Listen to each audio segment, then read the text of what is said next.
Hi, everyone. Judge Andrew Napolitano here for Judging Freedom. Today is Friday, May 27th, 2022. It's about 12:45 in the afternoon here on the East Coast of the United States. My friend John Whitehead, who runs a great entity called the Rutherford Institute, joins us today. John is really an expert on the over-militarization of the country, the over-militarization of the police, and his last weekly column, they always catch my attention. This one really caught my attention, particularly in light of the mass shootings in Buffalo, New York, and Uvalde, Texas, within the past couple of weeks.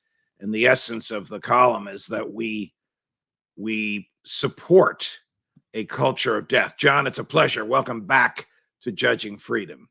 Thank you for having me on the show, sir. So give me your thesis. You and I are about the same age. When we were kids, we had toy soldiers. We had fake toy guns. We played cops and robbers. We played cowboys and Indians, a phrase you're not supposed to use today. Post-World War II culture in America has pretty much glorified the military and the violence. And now we're bearing the fruit of those awful seeds planted then. Yes. Again, President Eisenhower warned us that the military-industrial complex would inflict some real problems on us. But part of it, I think, in his state was not what we're seeing happening. And that's how our young people, especially today, as they're fed a steady diet of these video games, which a lot of them are actually put together and financed by the military as recruiting tools. I've been shocked by some that I've seen. They're just blowing people away. I mean, there's no consideration that you're killing human beings. I mean, it's and things are blowing up here and there. And then when I see some of the blockbuster movies, that are also financed by the Pentagon, by the way, bombs blowing up and people flying through there and sliding 1,000 feet and getting up and walking away. Well, you don't do that. I'm a former military officer. I know that does not happen. That's not reality.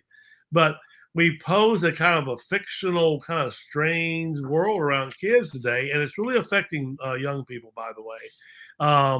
Most people don't realize that, but the youth suicides have just shot up.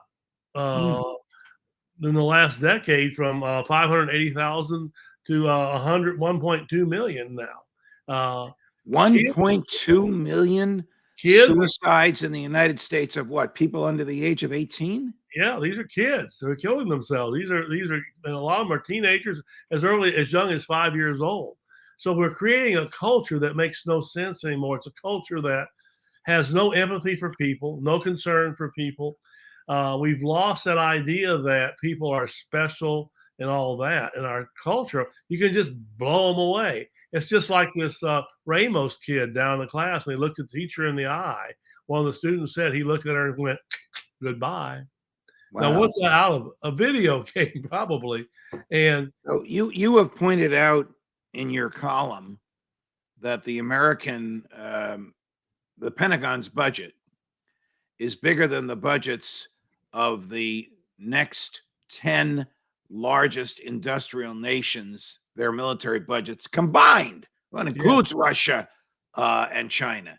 And now you're telling us, and I didn't know this, that some of the money from those budgets is being spent on blockbuster violent movies and on violent video games as what? As a recruitment tool for young men and I guess young women, or to acculturate us so that the military's violent mission is somehow considered a normal part of Western liberal democracy. Yeah, exactly. They're normalizing it. Yeah, they're making it so that it's the way of life. And these are training videos because I've talked to some former people coming back from Iraq, and some of the things they've told me about how they just bang, bang, bang, shoot, and people are falling, and all the stuff they're doing. And they're talking to me, and they come back, and they're troubled, by the way. They have issues. They're all of a sudden, they realize I'm killing people. And, with what we're seeing, the violence in our own culture, by the way, Since 2015, by the way, if you look at the statistics, some 400 people have been killed in mass shootings in this country. At the same time, over 6,000 people have been killed by police in America. Think about that. 6,000 people in America, about 13 to 1,500 a year. And does that get the news we're seeing and all that stuff? Are we No, talking no, of about course that? not. I mean, unless it's a George Floyd, God rest his soul, it's not going to make the news. You know, And I live in Northwest New Jersey, and out here we get television and radio stations from New York City. It seems like the NYPD is killing somebody almost every day, and it's barely a blip on the radar screen. Now you're telling me these numbers again are much larger than I imagined, that I guess they're all throughout the country and they're not just in inner cities. I mean, are they in places like Texas? they're all over the place, but a lot of it I think is more concentrated in the bigger cities. Yes, and uh, with all the military equipment, I talked to former policemen who've come and met with. They've read my book, Battlefield America: War on the American People, and one of them said it's worse than you think, John.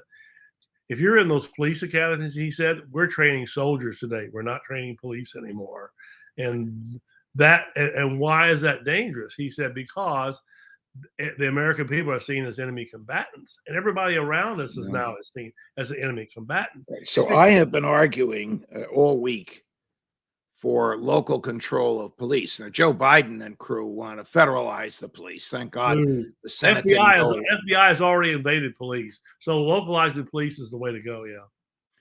Well, I mean, his executive order, which is basically can only regulate the federal police, but there's intimations in there of the Democratic wishes should they get enough votes in the Congress. So if police are controlled locally, shouldn't we be able to stop them locally from training people as soldiers, buying and using surplus military equipment, and treating the civilians for whom they work as if their bodies were expendable? That's the key to America. I keep telling people the Constitution, local government governs best. That's why we have a 10th Amendment, which says that local governments can nullify acts of the federal government. And I'm telling people today, get in your community. And some have actually done that. They've returned the military equipment. Why would a town of 5,000 people want grenade launchers, MRAPs, all this armored equipment? What for? And a lot of it's given away by the Department of Homeland Security, by the way. It wasn't purchased. I came to find out, I did my research, about 50% of it was gifted. There's a reason they want that. The federal government's very paranoid. They're getting ready for something. You saw that 2030 video, and I've written about that, where they're predicting by 2030, the government's going to have to lock down everything. It's a training video. Now they're out with a new PSYOP video, basically saying the same thing. So the federal government is extremely paranoid, and I've written on this. And they don't want one thing. They don't want the American people to legally own guns, by the way. And they don't want any resistance whatsoever. And they want to be able to come in and stamp your face. 80,000 SWAT team raids annually in America? That's insane, America. And the government wants to know who owns the guns. Now, I live in, again, New Jersey, one of the most gun restrictive places in the world. You have to register everything that you own, unlike Texas, where you don't. Why the registration? Well, the feds love registration. If a dictator took over the federal government, the first thing his crew would do would look up who owns guns and take their guns away, or kill them and take their guns, because the government fears an armed citizenry. But Madison and Jefferson intentionally set about to have an armed citizenry, so that our rights would be preserved and our freedom could be defended. And if we needed to secede from the federal government, as we seceded from Great Britain, we would have the military wherewithal with which to do it. Yep. And the key is, like I say, they don't want you having that right, because they want, and I'm afraid of, and this is one thing I'm really concerned about.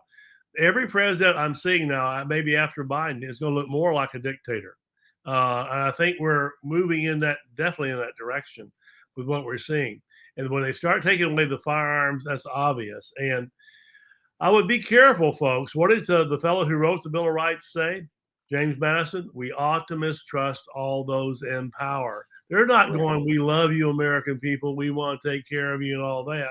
No, they want your money, they want control, and they want you doing I'll do whatever you say. Government with a capital G. And I keep saying, I don't look at this government with a capital G. We, the people, are the government. They are our representatives. They should be serving us. They shouldn't be shooting us in the back as we walk down the street. No. All right. Last topic to be discussed. And obviously, I agree with everything you're saying. And I can see from the emails, and because I know my audience, that they agree with everything you're saying. I mean, how can we change the culture? I mean, you can't change culture overnight. No.